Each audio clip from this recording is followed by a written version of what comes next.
Dari pedalaman Kabupaten Sika, terimalah salam kami dari SMP Negeri 2 Nita Nirangklir.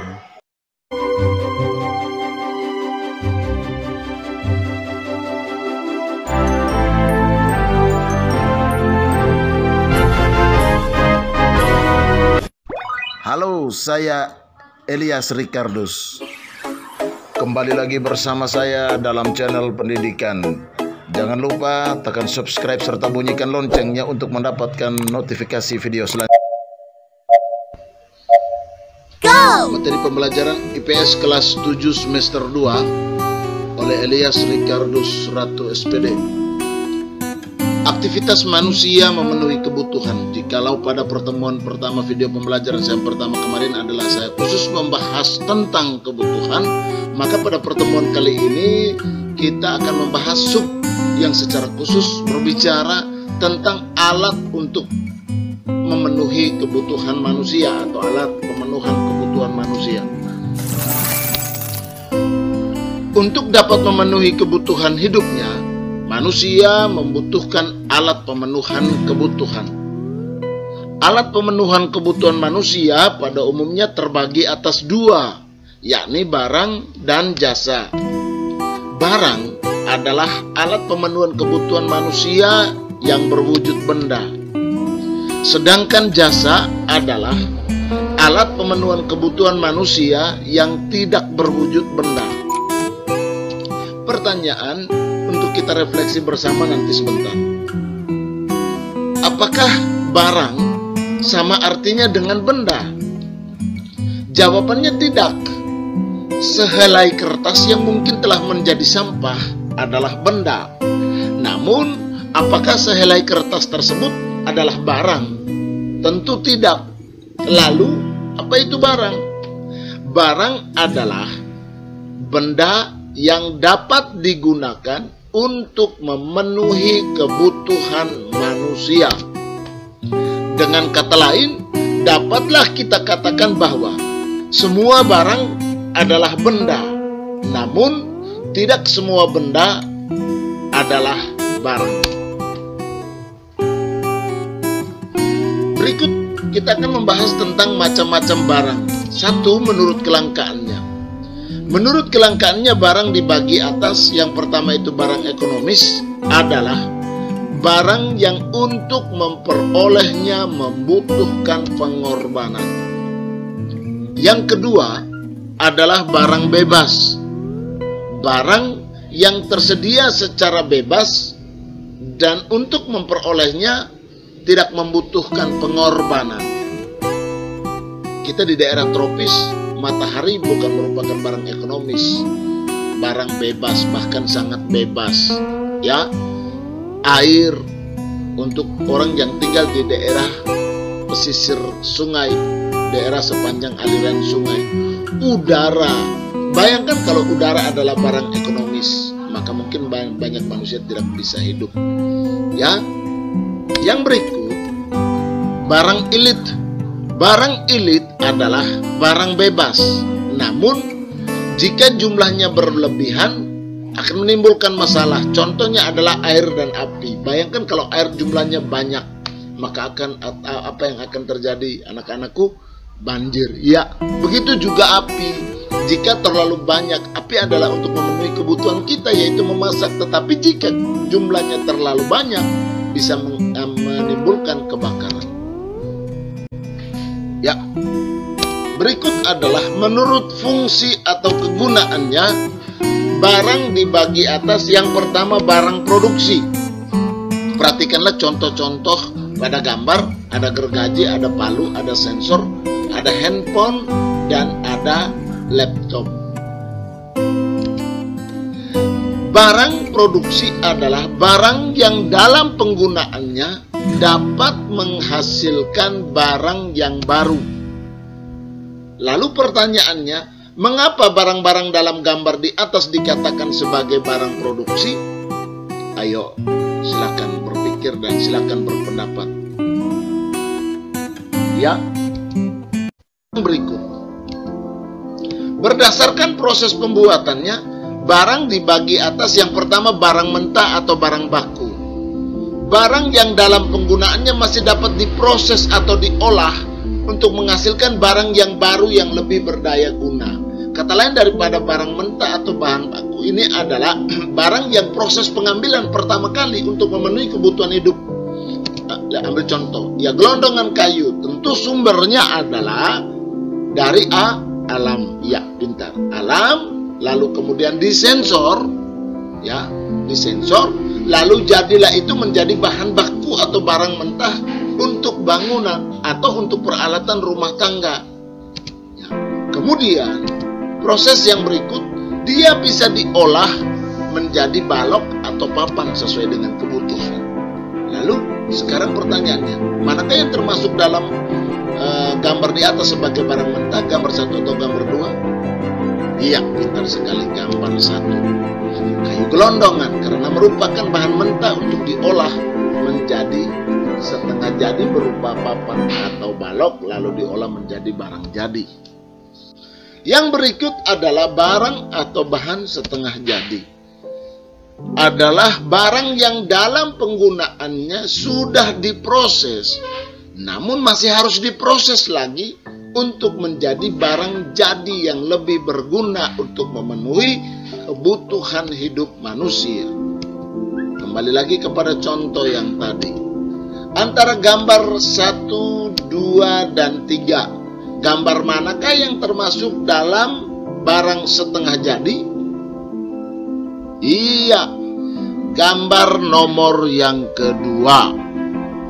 Ya. Yang ketiga adalah barang jadi. Mari perhatikan lagi gambar ini. Barang jadi adalah barang yang telah selesai diproses dan siap digunakan untuk memenuhi kebutuhan hidup. Pertanyaannya, gambar berapakah yang dapat dikategorikan sebagai barang jadi? Jawabannya adalah gambar, iya pintar sekali, gambar nomor 3. Mengapa demikian? Nomor 3 dan nomor 4 ya. Mengapa demikian? Ya, Anda jawab sendiri. Sekarang Bapak akan menampilkan kepada kalian dalam bentuk gambar.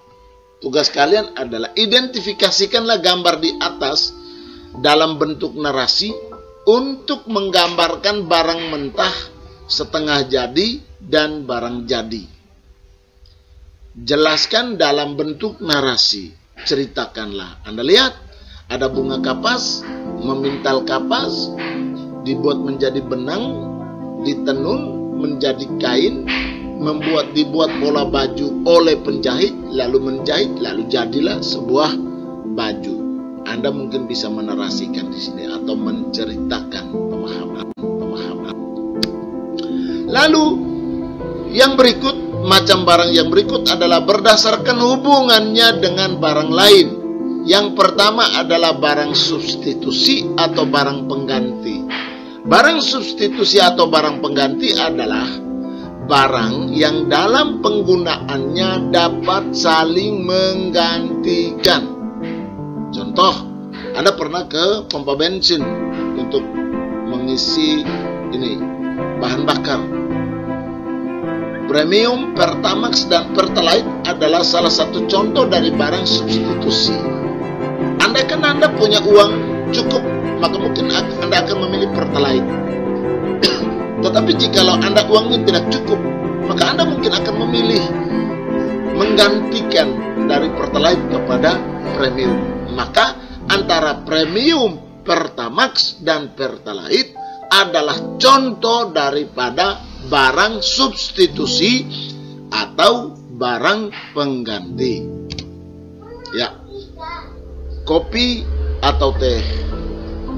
Silakan Anda berargumentasi. Ya, ballpoint versus pensil.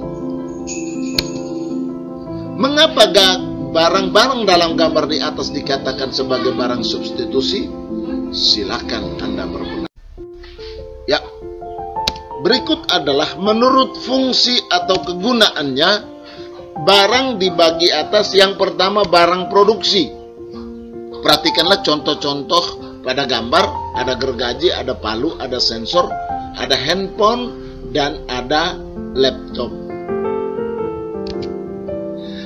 Barang produksi adalah barang yang dalam penggunaannya dapat menghasilkan barang yang baru. Lalu pertanyaannya, mengapa barang-barang dalam gambar di atas dikatakan sebagai barang produksi? Ayo, silakan berpikir dan silakan berpendapat. Ya,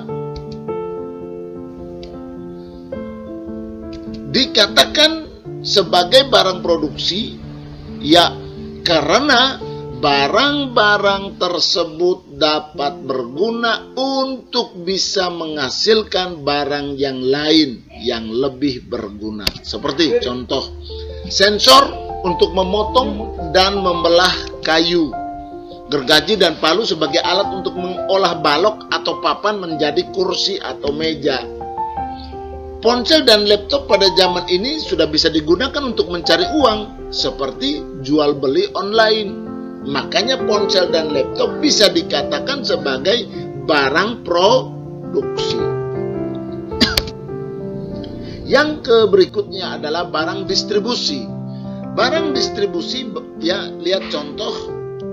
Anda sering menemukan mobil-mobil besar yang mengangkut barang-barang dari Pulau Jawa antar pulau, ya, ataupun dagangan harian yang sering Anda jumpai dengan musiknya itu.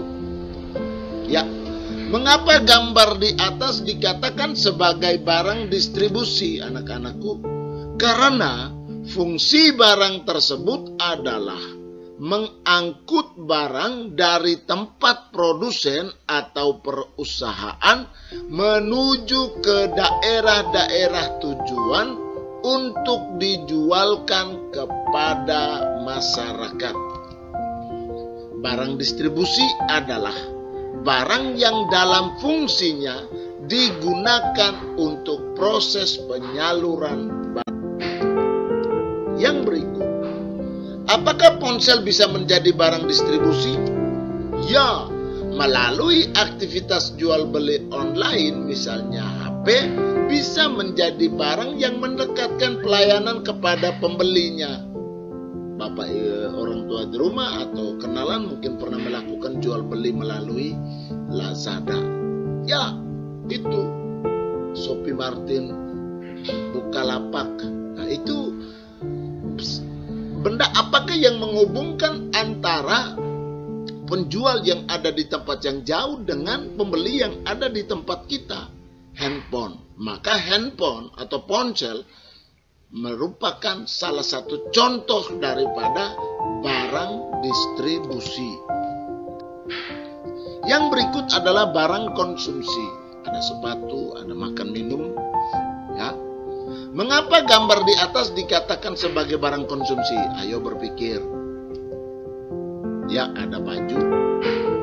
Barang konsumsi adalah barang yang dalam fungsinya digunakan untuk memenuhi hidup manusia. Pertanyaannya, apakah ponsel bisa menjadi barang konsumsi? Ya, handphone sering kita gunakan dalam kehidupan kita sehari-hari sebagai sarana belajar dan memperoleh informasi serta untuk melaksanakan komunikasi jarak jauh. Ya.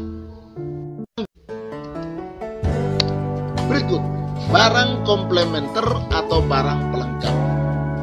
Anda lihat, kopi dengan gula, motor dengan bensin atau pertamax atau pertalite, TV dengan remote. Apakah TV remote dapat berfungsi jikalau tanpa TV? Mungkin kalau TV bisa berfungsi tanpa remote, karena tetap menekan pakai manual. Tetapi kalau remote tanpa ada televisi, dibuang dong. Seperti itu juga dengan motor tanpa bensin. Kopi tanpa gula rasanya menjadi tidak enak. Kalau begitu, apa yang dimaksudkan dengan barang komplementer atau pelengkap? Barang komplementer atau pelengkap adalah barang yang dalam penggunaannya baru dapat berfungsi apabila digunakan bersamaan dengan barang yang lain. Jadi fungsinya adalah saling melengkapi. Anda baru saja menyelesaikan pembelajaran tentang alat pemuas kebutuhan. Anak-anak akan dihantar pada penyelesaian soal secara mandiri.